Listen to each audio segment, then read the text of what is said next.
పార్థః స్థితధీర్మునిరుచ్యతే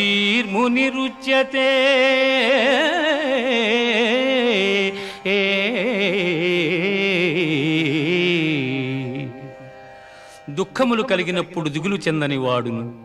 సుఖములు కలిగినప్పుడు స్పృహ లేని వాడును, రాగము భయము క్రోధము పోయిన వాడును స్థితప్రజ్ఞుడని చెప్పబడును. ధ్యాయతో విషయాన్ పుంసః సంగస్తేషూపజాయతే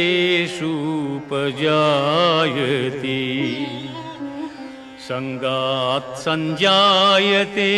కామః కామాత్ క్రోధోభిజాయతే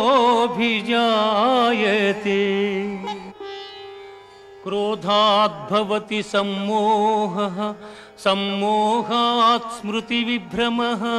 స్మృతిభ్రంశాత్ బుద్ధినాశో బుద్ధినాశ